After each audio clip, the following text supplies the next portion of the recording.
Tama ba 'tong claim nitong si, dating Pangulong Rodrigo Duterte o tama ba yung sinasabi nitong si Bongbong Marcos na nagsisinungaling itong si Digong? Baka naman kasi may bahid ng Hmm, katotohanan yung sinasabi oo, ni Digong. oo. Actually, dalawang dokumento kasing magkaibang dokumento yung pinag-uusapan ni President Duterte at ni President Bongbong Marcos.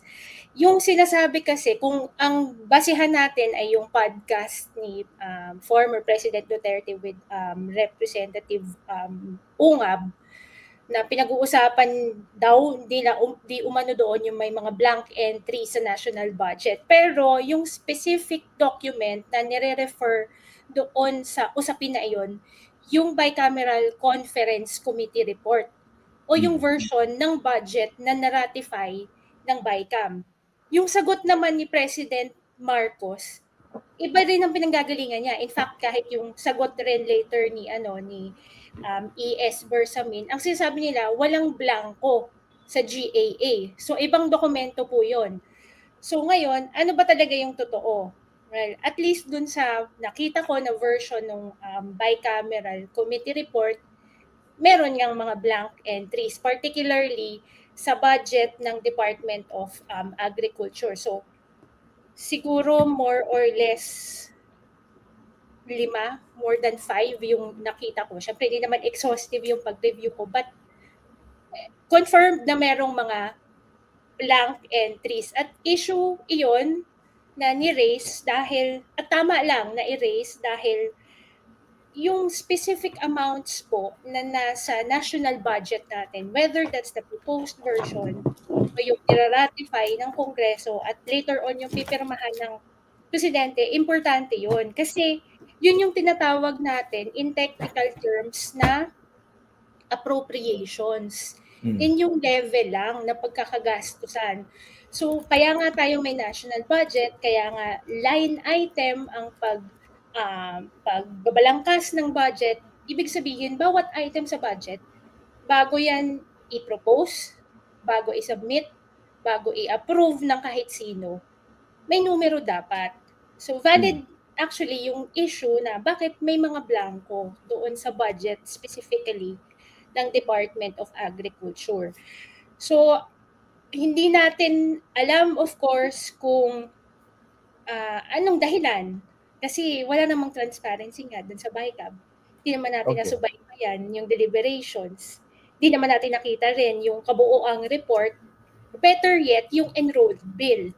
Yung pagkatapos na pirmahan, yung version ng national budget na na-transmit ng Kongreso sa Malacanang para pirmahan ng Presidente at yun yung magiging GAA o General Okay. Appropriations. So, i-clarify ko lang, no? So, they were referring to two separate documents. Yes. Confident itong si BBM na walang blanco doon sa GAA. Yes. Inilagdaan niya. Okay? Yes. Pero ang sinasabi ni Digong, meron siya nakitang blanco base rin sa impormasyon na binigay sa kanya ni Congressman Mm-mm. Ungab doon sa BICAM report. Okay? Yes. Okay, assuming, sabi mo, nakita mo mismo yung BICAM report, no? Talaga meron siyang blank entries. Mm-mm. Was that the official copy? Ito ba yung kopya na pinagbasihan whether i-approve ng both houses of Congress yung BICAM report? Ito ba yung version na yan? I saw the version that had signatures of the BICAM members. So may blank talaga. Oo. So I suppose official yun, pero yun nga, may mga blanks. At ang mga blanks na to ay specifically doon sa section on the amendments sa budget ng Department of Agriculture. Okay. Hindi ba irregular ngayon kung yung BICAM report merong blank entries? Yes, sa totoo lang sa trabaho ko rin sa pagbabantay rin ng budget during budget legislation. Ngayon lang ako nakakita ng ganun kadami na blank entries. Pero sabi ko nga kina Shelo tsaka kay na JC, ano to proof rin talaga to na hanggang sa kahuli-hulihang sandali ng budget legislation, meron talagang mga pinagpapalitan yung BICAM. Kasi magtataka ka bakit may mga amounts na inamend yung kumbaga yung original amounts at yung amounts na ni-replace o binawasan man yan o dinagdagan, bakit may mga amounts yung ibang maraming items actually. So bakit may mga specific amounts na walang but may mga specific line items for certain programs and projects na walang amounts. Okay. So, clarify ko lang kasi hindi ko nakita yung tinutukoy mo, no? So, lumalabas dito, merong line item pero walang amount. Yes. So, may proyekto or programs or projects pero wala siyang corresponding na amount. Yes, under the special provisions of those specific budget items. Kasi Pero- hindi naman buong kompletong budget, yung BICAM report, ang nandoon lang yung agency level na total, tapos yung mga specific amendments.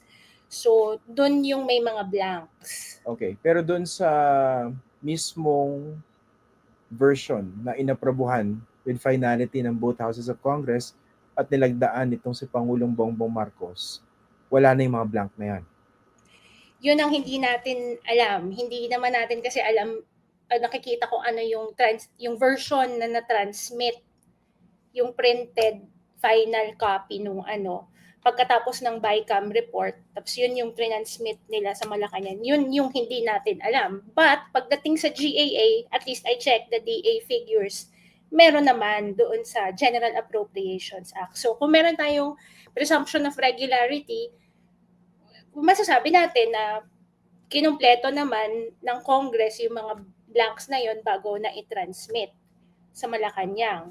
Okay, ang next question ko, Zai, kung yung nakita mong BICAM report may signatures pero nandun din yung blank entries, tama ba na nagkaroon siya ng laman o nagkaroon siya ng amounts after BICAM tapos ito yung nilagdaan ng Pangulo? Tama ba yung proseso na yun? Yes, mukhang ganun yung nangyari kasi actually pagkatapos pirmahan ng BICAM report, nagkakaroon pa nung ni-print out yung yung enrolled bill.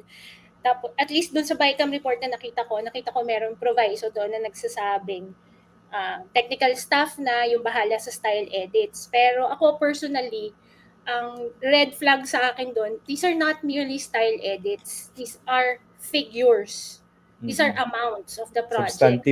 Substantive So substantive figures ng mga line items. So bakit hindi kumpleto bago pinirmahan ng BICAM?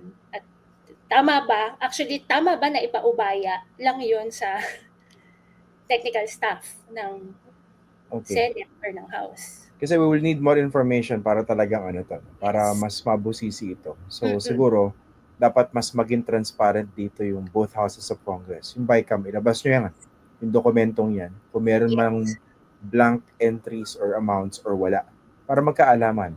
On the part of Malacanang and DBM, dapat ilabas nyo rin yung official versions every step of the way, para magkaalaman, di ba?